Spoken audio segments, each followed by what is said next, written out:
हरे कृष्णा। श्रीमद् भागवतम स्कंध 3 अध्याय 9।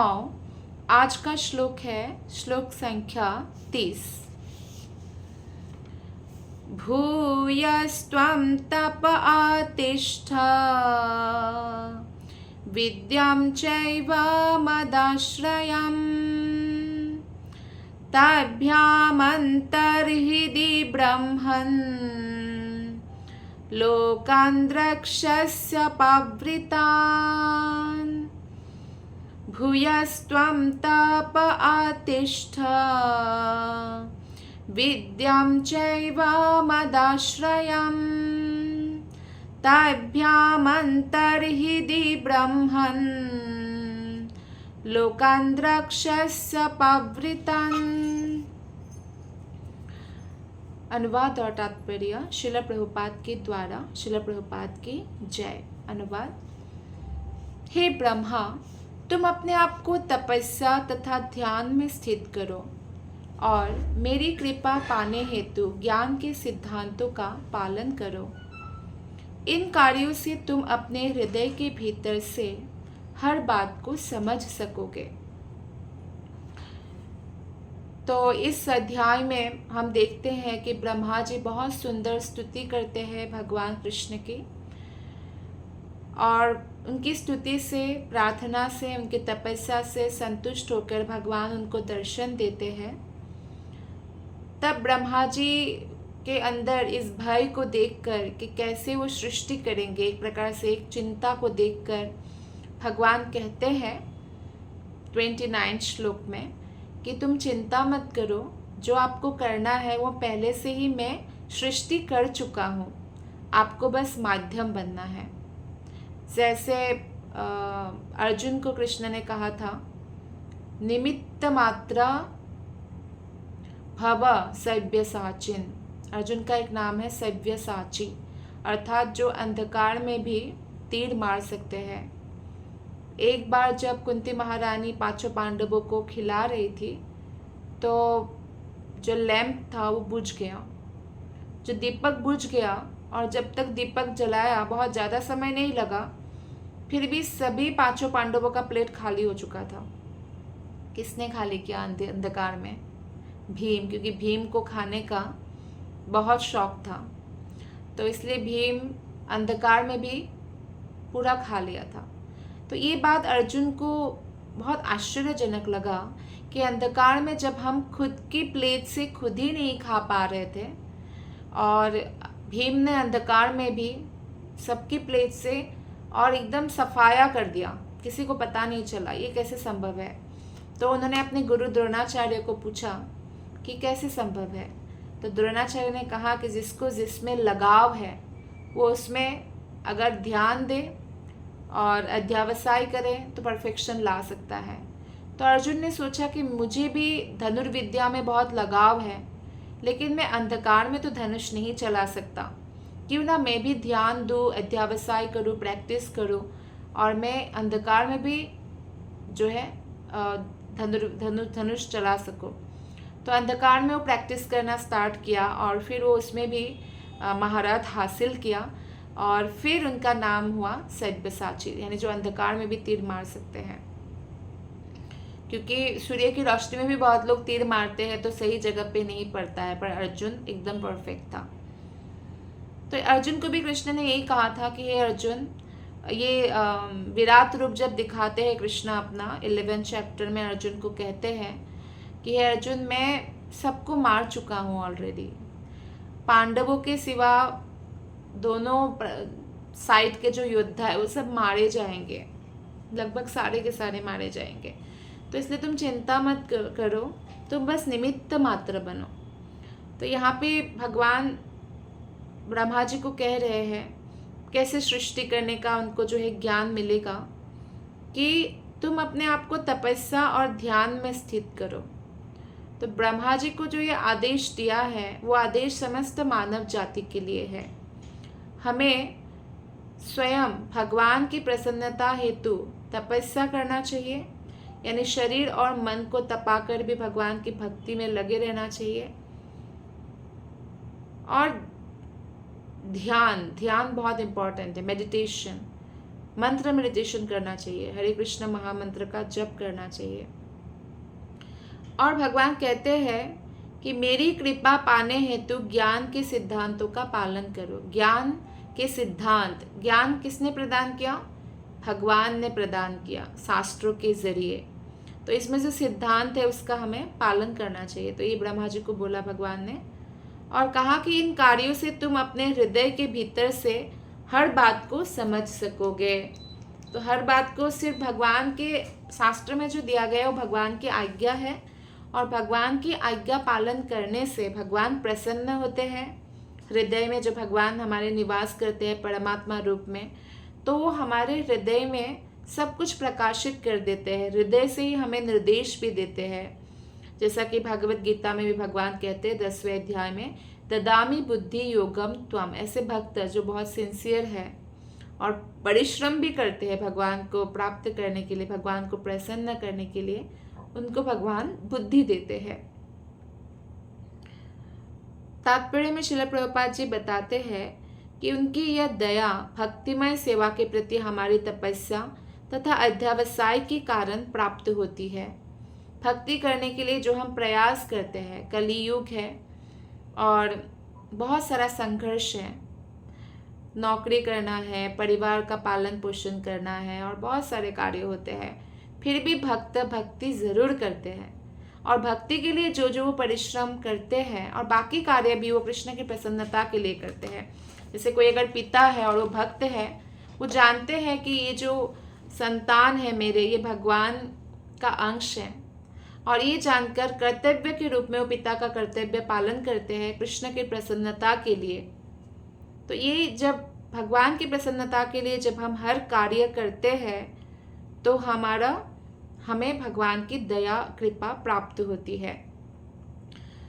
ब्रह्मा को लोकों का सृजन करने का कार्यभार सौंपा गया भगवान के द्वारा, और भगवान ने उन्हें आदेश दिया था कि ध्यान करने पर वो आसानी से जान सकेंगे कि लोकों को, अलग अलग लोक को किस तरह से व्यवस्थित किया जाए। यह आदेश अंतःकरण से आना था, अंतःकरण से भगवान ही प्रकाशित करने वाले थे। श्लोक नंबर 31। तथा आत्मानि लोके च भक्तियुक्तः समाहितः द्रष्टासि मां ततं ब्रह्मन् मयि लोकांस्त्वमात्मनः। हे ब्रह्मा, जब तुम अपने सृजनात्मक कार्यकलाप के दौरान भक्ति में निमग्न रहोगे तो तुम मुझको अपने में तथा ब्रह्मांड भर में देखोगे, और तुम देखोगे कि मुझ में स्वयं तुम ब्रह्मांड तथा सारे जीव है। तो ये बहुत महत्वपूर्ण बात भगवान ने कहा हम सभी के लिए है एक्चुअली, कि जब ब्रह्मा जी सृष्टि करने के कार्य के दौरान भक्ति में निमग्न रहेंगे। अर्जुन को भी यही कहा था कृष्ण ने कि युद्ध करते समय भी कृष्ण कॉन्शियस रहो, कृष्ण भावना में निमग्न रहो। जब हम कोई भी कार्य करते हुए भगवान में मन को स्थित रख सकते हैं, तब हम एक्चुअली सफल होते हैं, तब हम देख सकते हैं भगवान की उपस्थिति हर जगह है। तो प्रभुपाद जी तात्पर्य में बताते हैं कि यहाँ श्री भगवान द्वारा यह उद्धरण दिया गया है कि ब्रह्मा के दिन के समय जब भगवान जी ब्रह्मा के जीवन काल में जब अवतरित होंगे तो वो देखेंगे कि कैसे कृष्ण बाल रूप में आए, फिर बड़े हो रहे हैं और एक दिन मिट्टी खाते हैं। तो सारा ब्रह्मांड वो अपने माता को अपने मुंह के अंदर दिखा देते हैं, क्योंकि भगवान के अंदर ही सब कुछ स्थित है। ये ब्रह्मा जी भी देख पाएंगे। और ये भी जान पाएंगे ब्रह्मा जी कि एक ब्रह्मा नहीं होते हैं, अनंत ब्रह्मांड है, अनंत ब्रह्मा है। कोई 4 मुख वाले, 10 मुख वाले, 100 मुख वाले, 1000 लाख मुख वाले भी ब्रह्मा है। जितना बड़ा ब्रह्मांड उतना ही मुख या ब्रेन दिया जाता है, क्योंकि उतना ही उसमें काम होता है।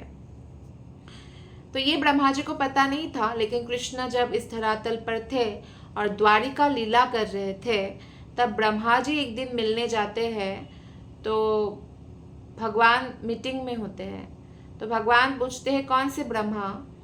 तो द्वारपाल ने जब ब्रह्मा जी को पूछा कि आप कौन से ब्रह्मा हैं, तो ब्रह्मा जी को थोड़ा दुख होता है कि मैं तो एक ही ब्रह्मा हूँ, फिर भगवान कृष्ण ने मेरे बारे में ऐसे क्यों पूछा। फिर भी बोलते हैं कि सनत कुमार के पिता ब्रह्मा। तब जाते हैं, तो अंदर जाते हैं तो देखते हैं कि अनंत ब्रह्मांड के ब्रह्माओं के साथ, जो लाखों हजारों सिद्ध वाले भी ब्रह्मा थे, भगवान का मीटिंग चल रही है। और ये देखकर ब्रह्मा तो मूर्छित हो जाते हैं। तब उनको समझ में आता है।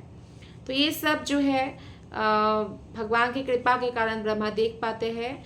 और यहाँ पर ब्रह्मा की उच्च योग्यताओं का भी संकेत हुआ है कि भगवान बोल रहे हैं कि सब जगह तुम मुझे देख पाओगे, सारे जीवों में मुझे देख पाओगे, अपने अंदर भी तुम मुझे देख पाओगे। यानी हम भगवान को सर्वत्र कब देख सकते हैं, जब भगवान की हम पर कृपा हो जाए। और उच्च योग्यता हमारी होनी चाहिए, यानी हमें भी परिश्रम करना चाहिए कृष्ण की भक्ति के लिए।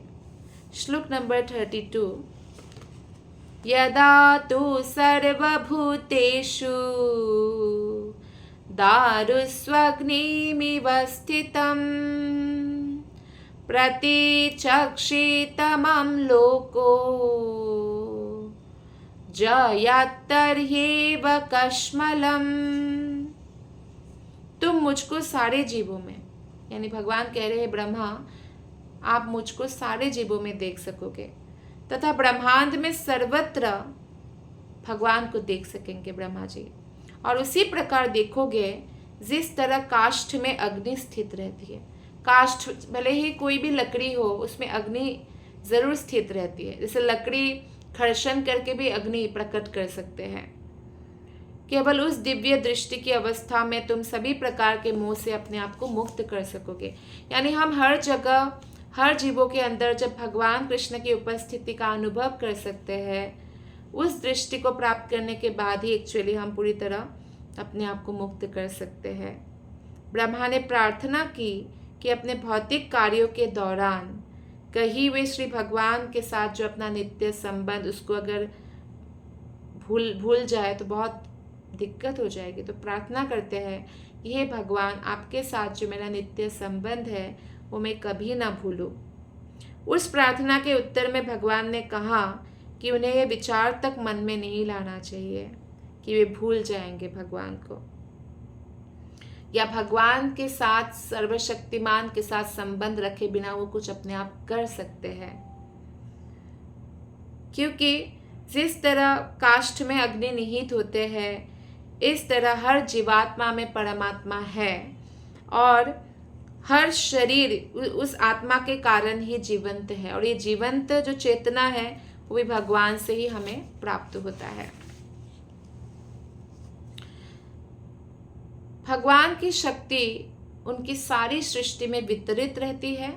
चूंकि श्री भगवान की शक्ति हर जगह वितरित है, अतः शुद्ध आत्मा या भगवत भक्त हर वस्तु को कृष्ण से संबंधित देख सकता है। इसलिए उसको बाहरी आवरणों से या दिखावा या इन सब से कोई लगाव नहीं होता है। श्लोक नंबर 33। यदा रहितमात्मानं भूतेन्द्रिया गुणाशये स्वरूपेणामयोपेतं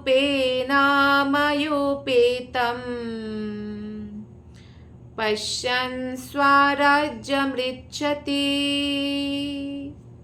आगे भगवान ब्रह्मा से कहते हैं, जब तुम स्थूल और सूक्ष्म शरीरों के विचार से मुक्त होगे तथा जब तुम्हारी इंद्रियां भौतिक प्रकृति के सारे प्रभावों से मुक्त होंगी, तब तुम मेरी संगति में अपने शुद्ध रूप की अनुभूति कर सकोगे। उस समय तुम शुद्ध चेतना में स्थित होंगे। चैतन्य महाप्रभु ने कहा है, जीवेर स्वरूप है कृष्ण नित्य दास। जीव का स्वरूप होता है कृष्ण की सेवा करना, कृष्ण की सेवक बनना। जब कोई भी व्यक्ति अपने आप को स्थूल शरीर या सूक्ष्म शरीर मानना बंद कर देंगे, अर्थात 5 तत्व से जो हमारा स्थूल शरीर जो दिखता है, ये जो आँख कान नाक जीभ त्वचा स्किन ये सब दिखता है, ये पृथ्वी जल अग्नि वायु आकाश से बना है। तो हम, लेकिन ये शरीर नहीं है, और ना ही हम मन है। मन बुद्धि अहंकार से बना सूक्ष्म शरीर है, हम आत्मा है। तो जब ऐसी चेतना प्राप्त करेंगे तब हमें भगवान की अनुभूति होती है, और ये जो हमारे अंदर सेवा भाव है कृष्ण के प्रति, यही हमारा असली रूप है, असली स्वरूप है। दिव्य जगत में भगवान के प्रति जो सेवा है वो दिव्य प्रेम पर आधारित है।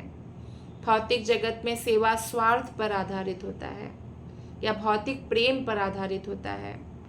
जैसे माता ने पुत्र को अपने शरीर का अंश समझा और शरीर ही समझा, तो ये भौतिक प्रेम है, आध्यात्मिक प्रेम नहीं है।